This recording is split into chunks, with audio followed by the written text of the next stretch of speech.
Now let us proceed to understand the Niyama Sadhana. The Niyama Sadhana, Ashtanga Niyama Sadhana. What is the practice for Niyama? We have seen the practice for Yama.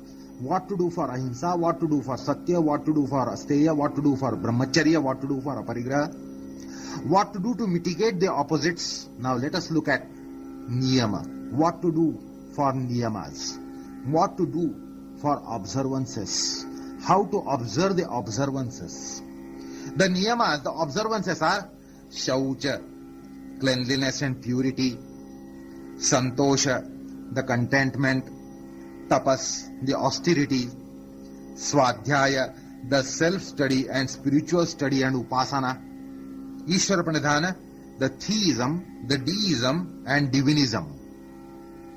So these are the observances. One must observe cleanliness, purity.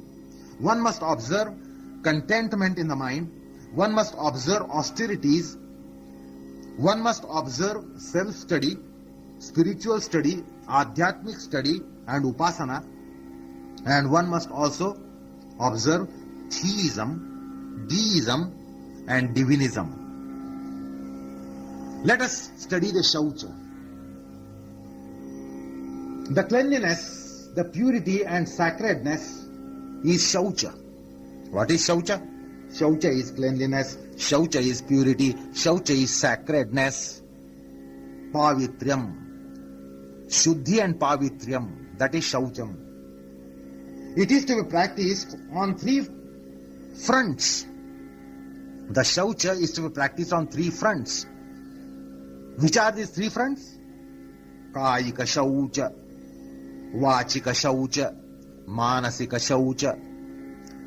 This Shaucha, principle of Shaucha, is to be observed on the plane of body, on the plane of speech, on the plane of mind. Kaya Vacha Manasa, the Shaucha is to be practiced. What is this Kayika Shaucha? The Kayika Shaucha is the cleanliness and purity of the body, the hygiene of the body.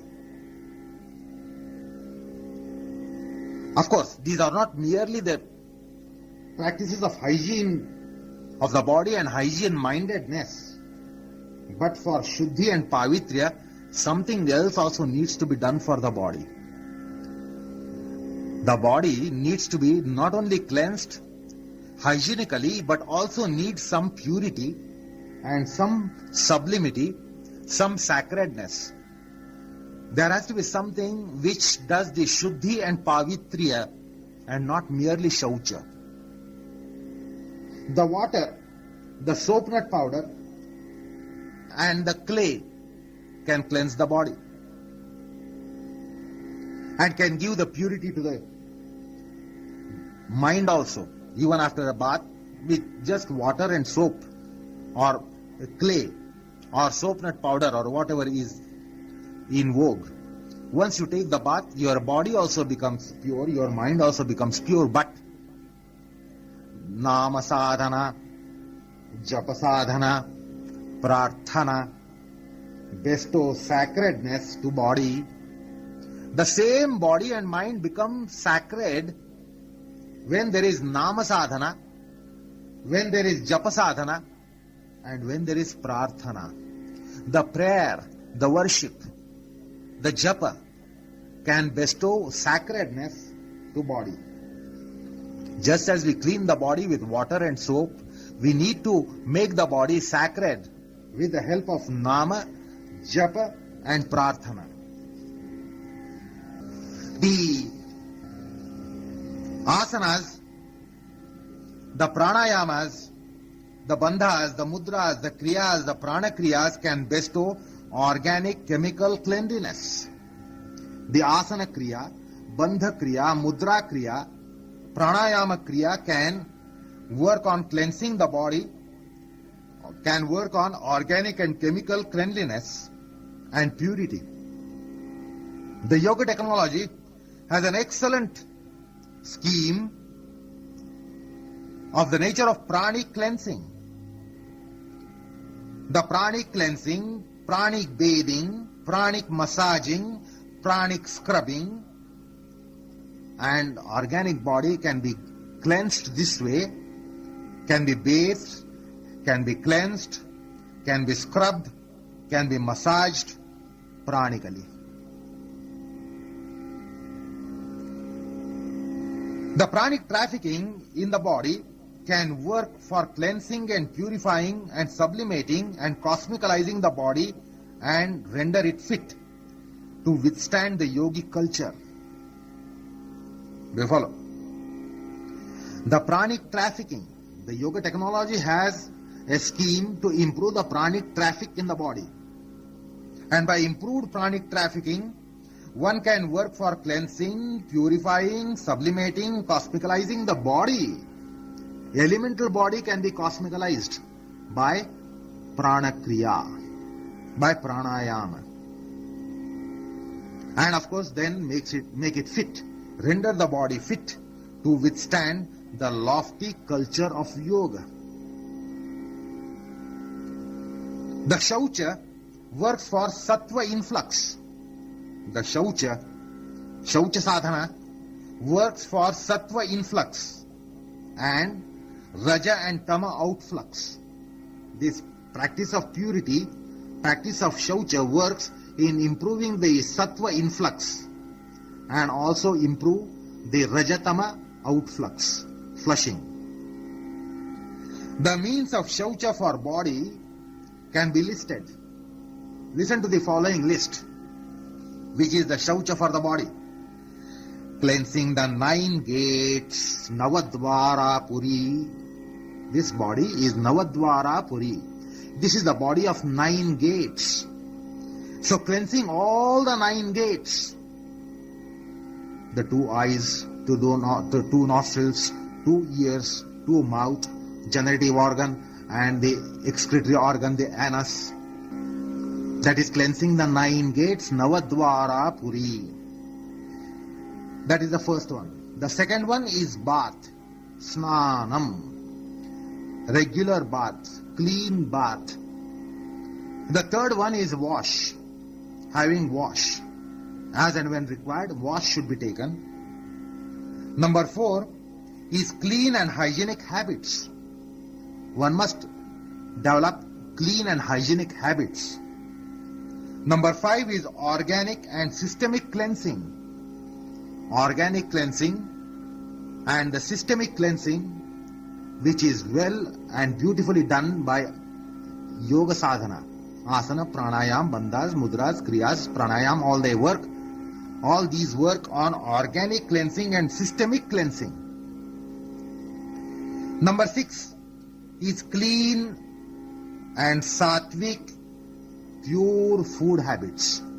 One must develop clean food habits, sattvic food habits. And then number 7 is cleansing by prana. Cleansing the nadis. All the nadis in the body should be cleansed. The pranic cleansing should take place. Number 8 is cleansing by asanas, bandhas, mudras. Number 9 is cleansing by pranayam. Number 10 is consecration of body by mantra, by om. Consecration of the body by nama sadhana, japa sadhana.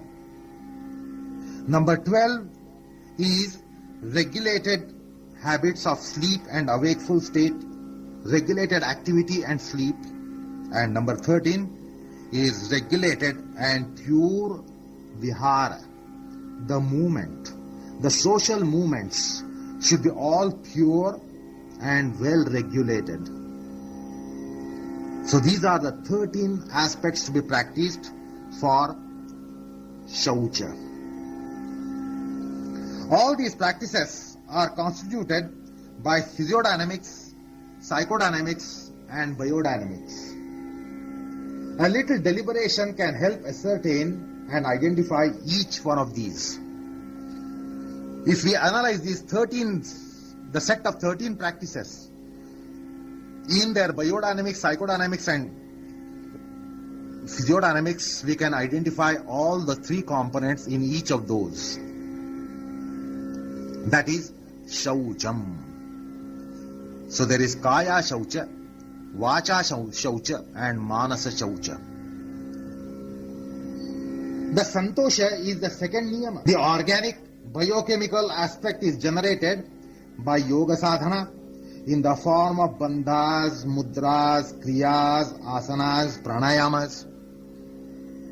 One should not be surprised to know that even the contentment is generated by these kriyas. Asana, bandha, mudra, kriya, pranayam. They can engender santosha. They can engender contentment. So also dhyana and japa. The dhyana sadhana, japa sadhana, nama sadhana also bestows contentment, the santosha. It is psychomentally developed by adhyatma.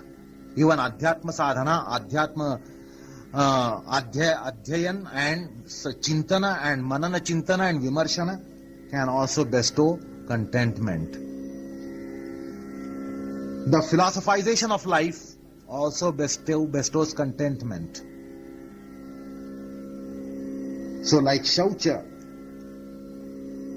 the Santosha too is evolved by Satsanga, Sattva Sangha, Sadhana Sangha, Shastra Sangha.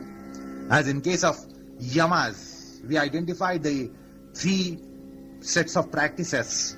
The same sets of practices, same 3 sets of practices can help evolve all the niyamas. The observances of Shaucha, Santosha, Tapas, Swadhyaya, Ishwar Pranidhan would become natural, organic, spontaneous, without any deceit. By Satsanga and Sattva Sangha, the Santosha is generated. Now we are studying the Santosha here. So by Satsanga, the Santosha can be generated essentially, intrinsically, innately, naturally, organically, spontaneously. What are the modes of Satsanga? Satvik Ahar, Satvik Vihar, Satvik Achar, Satvik Vichar. Developing the company with the Sattva Guna, developing the company with Satvik, noble people, saintly people, and with the advice and wisdom of Satvik people, one can practice the Sat Sangha. The second aspect is Sadhana Sangha. This sadhana for contentment involves Japa Sadhana, Vairagya Sadhana, Asana, Bandha, Mudra, Kriya, Pranayam, and then Dhyana Sadhana, Nama Sadhana, worship, eulogy to personal deity and the divinity. This is how Santosha can be practiced. What to do for Santosha? These are the practices for Santosha. How to observe Santosha? It is not just ideal state of mind, idealistic condition of the mind, but it is to be evolved by Japa Sadhana, Vairagya Sadhana, Asana, Bandha, Mudra, Kriya, Pranayam, Dhyana, Japa, Nama Sadhana, worship and eulogy to personal deity and divinity. Thirdly, there is Shastra Sangha. It is study of Adhyatma Shastra, study of Gita Shastra, study of Yoga Shastra.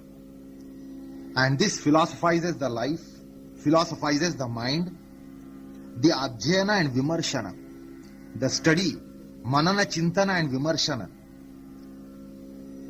helps evolve the principle of contentment in the mind. The Santa Sahitya, the literature of saints, is ocean of Santosha. Open out any page of Santa Sahitya, you will find ocean of contentment, ocean of bliss in any single page of Santa Sahitya. The Santa Sahitya such as Gnaneshwari, Gatha, Dasbodha, Tulsi Ramayana, Kabir Doha, Purandara Rasa Kriti, Tyagaraja Kriti greatly contribute for Santosha. Recite those verses, study those verses, study that literature, there will be overflowing santosha in the mind. This is how santosha is to be practiced. The yoga analyzes three modes and declares that there are physiodynamics, psychodynamics and biodynamics behind all the sadhana. Whether it is satsanga or shastra sangha or sadhana sangha, they are all constituted by physiodynamics, by psychodynamics and by biodynamics or pranic dynamics. Little observation here will help ascertain those and identify those. The santosha makes the mind lofty, cosmic, non-agitative, and also quiet, sublime, sedate. The non-agitative and quiet mind can help evolve all the other noble principles. Santosha does that. Santosha is a very important principle, very important observance. By santosha, one develops this quietude in the mind, non-agitative state of the mind, and all other principles are practiced naturally, spontaneously, organically. Thus the rest of yoga sadhana is rapidified with santosha, with contentment in the mind. Contentment is a very vital vitamin for yoga sadhaka, while discontent ferments the sadhana. Any discontent in the mind ferments the sadhana, while the content in the mind rapidifies. It is a vitamin. Contentment of the mind is a vital vitamin for yoga sadhana.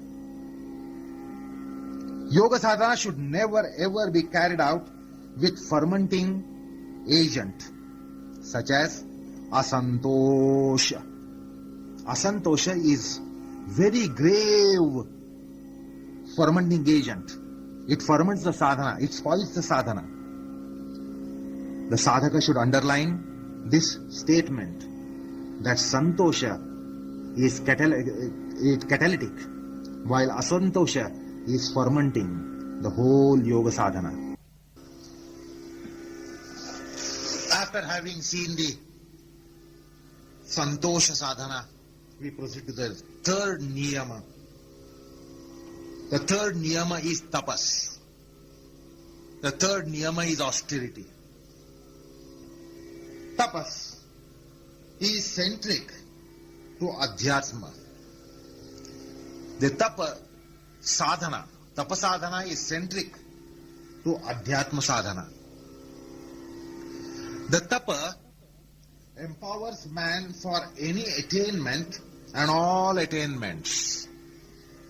Tapa is such a sadhana, such a practice, austerity is such that it empowers the man for anything in adhyatma.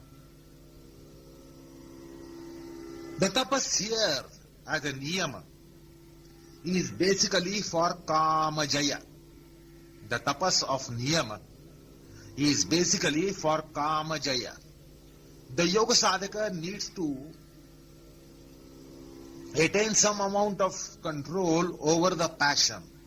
The passion potential needs to come under control, and basically the tapas of niyama, tapas of sadhaka is for kama jaya. The life of Vishwamitra, the story of the sage Vishwamitra, relates to us the fact that kama is to be conquered. Vishwamitra got the Brahma Teja. He got the Brahminhood. Although he was not the born Brahmin, he attained the Brahminhood because of tapas and because of Kama Jaya. He conquered the Kama and then he conquered the Krodha, and that is how he became Brahmarshi.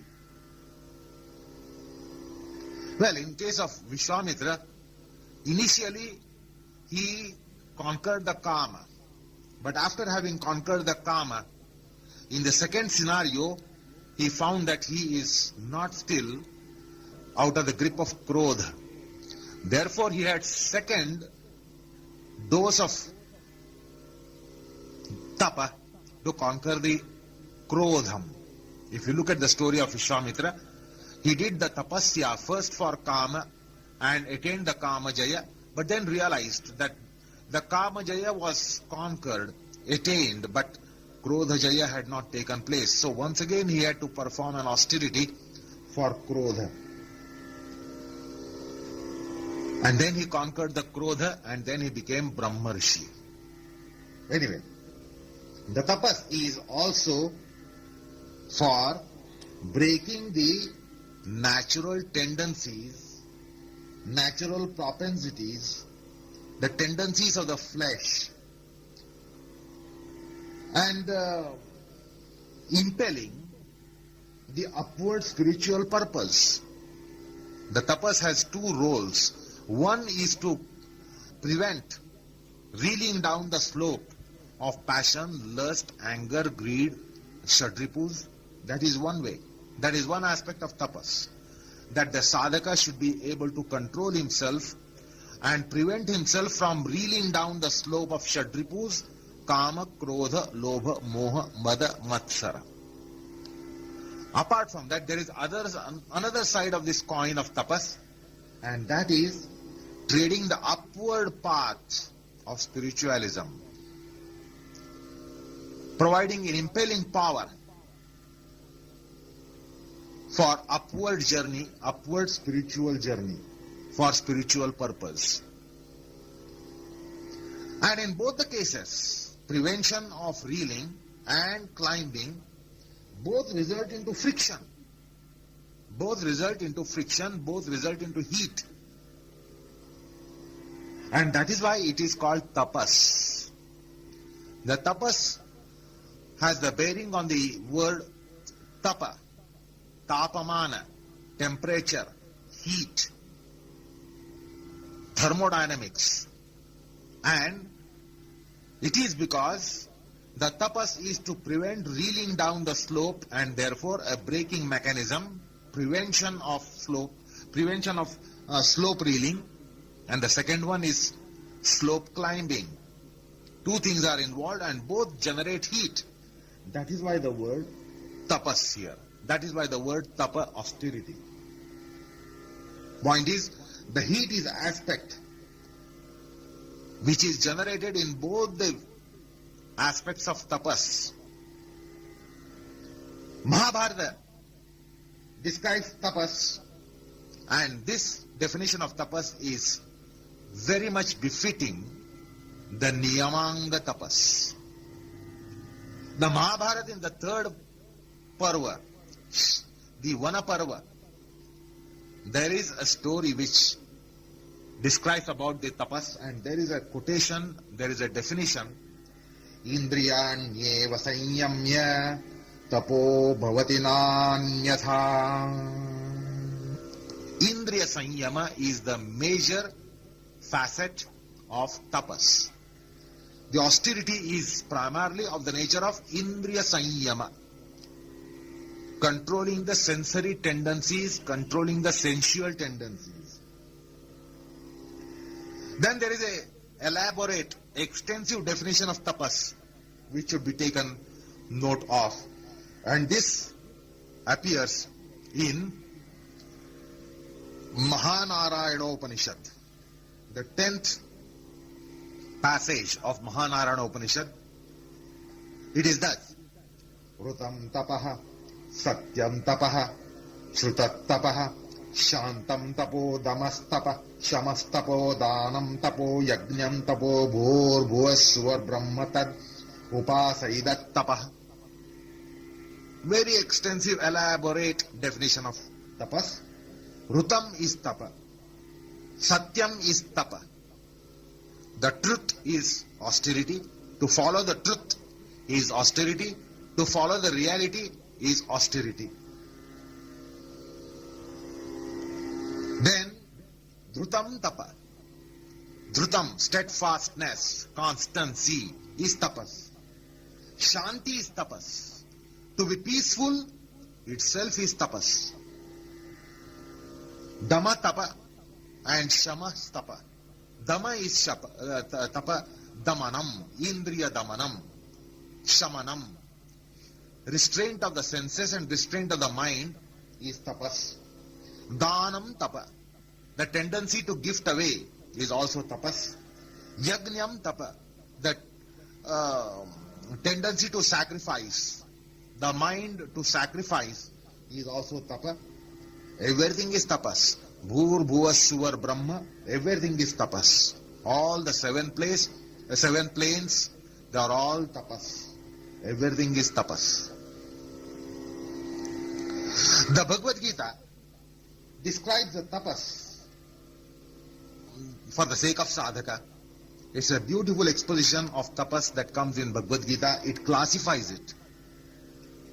This serves the purpose for tapasadhana. We are concerned with tapasadhana of niyama. What is this tapa? The Bhagavad Gita is complete instruction for a sadhaka here. Let us look into the classification which Bhagavad Gita provides. It says the tapas has three instrumentalities. The austerity is to be observed in three instruments. One is body. The second instrument is speech. And the third instrument is mind. Therefore, there is austerity of the body, austerity of the speech, and austerity of the mind. And three put together become the austerity here. So yoga sadhaka needs to observe something as bodily austerity, something as vocal austerity, and something as mental austerity. Sharira tapa, vachika tapa, manasika tapa, kaya vacha manasa. This is the expression of Bhagavad Gita. So the austerity is to be practiced in three instruments. Then from these three instruments there are three forms, calibers of tapas. What are those? Satvik, Rajasic, Tamasic. Therefore, according to this classification, there is Sharirak Tapa, which is Satvik, Rajasic, Tamasic. There is Vachika Tapa, which is Satvik, Rajasic, Tamasic. There is Manasika Tapa, which is Satvik, Rajasic, Tamasic. And needless to say that Satvik Tapas is praiseworthy and to be attained. Let us elaborate on this classification. The tapa of kaya, vacha, manas spells out the three instruments of tapas. With these three instruments, through the three instruments, the austerities are to be observed. And each of these are either sattvic or rajasic or tamasic. And they speak of its nature. Sattvic, rajasic, tamasic speak of the nature of tapas, the grade of tapas, the caliber of tapas. Obviously, sattvic is supreme in nature. The sattvic tapas is highest in grade, and sattvic tapas is supreme in caliber. Now let us try to understand each of these tapas mentioned by Bhagavad Gita. The 17th chapter, 14th verse describes the Sharira Tapam. What is this? Austerity of the body. The austerity of body is Deva Dvijaguru Pragnya Pujanam Shaucham Arjavam Brahmacharya Ahimsa Cha Shariram Tapa Uchyate. Deva Dvijaguru Pragnya Pujanam. Worshipping the noble ones, the wise ones, the saintly ones. Shaucham, purity. Purity of the body, purity of the external body, hygienic purity, purity of the organic body, purity of the dhatvatmak body, tridoshatmak body. So cleansing the body in vata pitta kapha,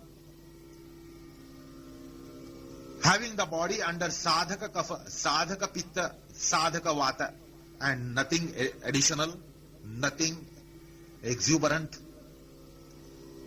So overcoming Vata dosha, overcoming Pitta dosha, overcoming Kapha dosha is also Sharira Tapa. Then the Saptadhatus, having balance in Saptadhatus, Tvak, Charma, Rudhira, Asthi, Meda, Majja, Snayu, their purity is also Shaucha and is also Tapas. Then evolving Sattvic body, Sattvic manifestation is also Tapas, Sharira Tapas. And then Arjavam, Brahmacharya, Ahimsa, these are all Sharira Tapa. Celibacy to be practiced on physical plane, candidacy in behavior, Ahimsa, practice of non-violence, non-agitation, all this is Sharira Tapam. And because of preeminence of body in its execution, it is called bodily tapas. It is called kayika tapa. Then there is oral and vocal tapas, vachika tapa. The tapas of speech. It is defined in the 15th verse.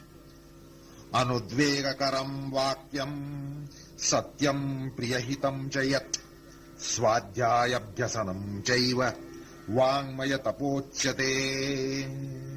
Anudvegakaram vakyam, non-agitative speech. Our speech should not be agitative. Overcoming the agitativeness of the speech is vangmaya tapa. Anudvegakaram vakyam satyam priyam hitam chayat. Apart from that, it should be satya, it should be priya, it should be hitakara. Satya, it should be truth bearing. Then it should be priya.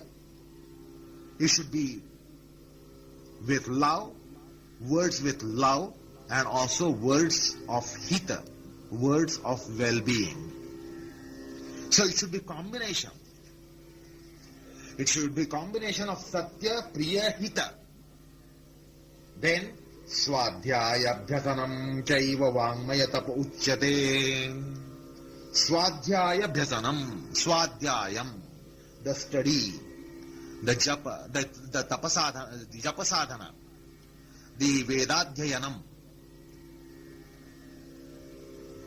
Then shloka pathanam, stotra pathanam, gayatri japasadhana. That is all maukhika sadhana, those are all vachika sadhanas. Practicing all those is vangmaya tapa. Jnaneshwara mentions that Rugvedaditinhi pratisthijati vagbhuvani keli jaisi vadani brahmashala. Brahmashala, the mouth should become, organ of speech should become Brahmashala. It should become a school of Brahman. It should become Adhyatma Shala. Our mouth should become Adhyatma Shala. It should speak Adhyatmic words. It should speak spiritual words. Rugvedaditini pratisthijati vagbhuvani. The Vedas should get established in the organ of speech and not the abuses. Usually our mouth is resort of abuses, whereas our organ of speech, the mouth, should become resort of Veda Shastra. And then it becomes Brahmashala, it becomes a school, it becomes an academy, it becomes spiritual academy. Our mouth becomes spiritual academy, it becomes spiritual university, it becomes spiritual multiversity. This is the comment of Jnaneshwara on the 17th chapter and the 15th verse. What is mental tapas? We have seen what is Sharir tapas, we have seen what is Vangmaya tapa, now we have to see what is Manasa tapa. We have seen the austerity of the body, we have seen the austerity of the speech, now what is the austerity of the mind? Mana prasada saumyatvam maunam atma vinigraha bhava samshuddhi iti etat tapa मानसमुच्यते मनप्रसादम सौम्यत्वम शांतमन peaceful, quiet, sublime mind. To attain such mind, then maunam, the spiritual observance of silence, ritualistic observance of silence, atma vinigraha, self-restraint on the mind, then bhava samshuddhi, emotional purity, the devotion is the bhava samshuddhi, to develop devotion in the mind. This is manasa tapa according to Bhagavad Gita. Mana prasada saumyatvam maunam atma vinigraha bhava samshuddhi iti etat tapah manasamuchyate. The bhava samshuddhi is a wide term to make the mind bereft of any defects, any malais. To rid the mind of malais is also bhava samshuddhi, and develop devotion in the mind is also bhava samshuddhi. Those are the two sides of the same coin. When the mind is bereft of malais, it is invariably a devoted mind. When the mind is devoted, invariably it is bereft of malais. Bhava samshuddhi has that meaning. That is manasika tapas. This speaks about essential core of yogic tapas. Now this defines to us the three forms of tapas. Kaya, vacha, manasa. Tell us about what is the tapas in niyamanga sadhana, what is this tapas of adhyatma sadhaka. These are the three instruments of tapas. Coming to the intrinsic nature of tapas, Gita describes the sattvic mode, the rajasic mode, the tamasic mode in the following verses. So 17th chapter, 17th verse tells us about sattvika tapas. When is it sattvic? When is the tapas sattvic? When the kaya vacha manasa tapas is sattvic? Shraddhaya paraya taptam tapaha trividam naraihi aphala kankshibhi yuktaihi sattvikam parichakshate. Shraddhaya paraya taptam. There should be Shraddha. Paraya, supreme Shraddha should be there. In all those kayik, vachik, manasik modes. And apart from that, aphala kankshibhi. Aphala kankshibhi, not having akanksha for any phala. Not expecting anything in return, such tapas should be observed. It should not be a bargain that I will observe the restraint, let me get this. Let me get that. This is not sattvic. It is a bargain. Aphala akankshibhi means there should be no bargain in the restraint. We should not exercise restraint to return, in return something expected. Reciprocal gift should not be expected out of such restraint. Aphala akankshibhi yuktaihi. It should be done with a yukta manas, balanced mind. Equilibrium of the mind. So when the tapas is practiced with neutral mind, not polarized mind, then it is sattvika. So the characteristics are Shraddhaya paraya taptam, this is one. Aphalakankshibhi is two. And yuktaihi is third one. With these three qualities, it becomes sattvika. Sattvikam parichakshate. So the kayika, vachika, manasika tapas must be carried out with equilibrium in the mind, evenness in the mind, and without any expectation. That is sattvic. What is rajasic? The rajasic is ostentatious, satkaramana pujartham, tapo dambhena chaivayat, priyate tadiha proktam rajasam chalam dhruvam. Satkara mana pujartham. This is done in expectation of some felicitations. some returns, some honor, and some worship. Somebody should worship us. That is why we might behave saintly. But this is Rajasic. Tapodambhena chaiva. It is with some ostentatity. It is ostentatiously carried out, ostentatiously exercised. That is called Rajasam. It is Chalam. It has fugitive fruits. It has impermanent fruits. No doubt it bears out fruits. But the fruits are impermanent. Dhruvam, Chalam. It is not Achala. The fruit is not Achala. The fruit is Chala. The result of it is something very ephemeral and fugitive and impermanent. Well, such tapas was observed by Ravana, Kumbhakarna, Jayadratha. These are the stories which we get in Ramayana and Mahabharata. Jayadratha performed tapas with vengeance for Arjuna. Ravana also performed it. Kumbhakarna also performed some tapas, but those are all Rajasic. What is Tamasic one? Mooda grahena matmano yat pidya kriyate tapaha parasya utsadanartham va tad tamasam udarutam. It is done to harm someone, which Ravana performed, Kumbhakarna performed, Jayadratha performed. So there was also tamasic element in their tapas. They wanted to harm someone. They wanted to harm the gods. Jayadratha wanted to harm Arjuna. So to harm someone, yat pidya kriyate tapaha, to agonize someone, to agitate someone, to trouble someone, to vex someone, to persecute someone, austerities are practiced. Then moodha, with delusion and with infatuation.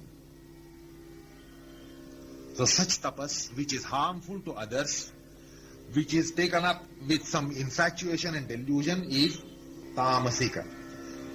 And of course worth discarding and not practicing. Patanjali provides a definite direction for tapas. In Patanjali Yoga Sutra, we get definite direction of tapas.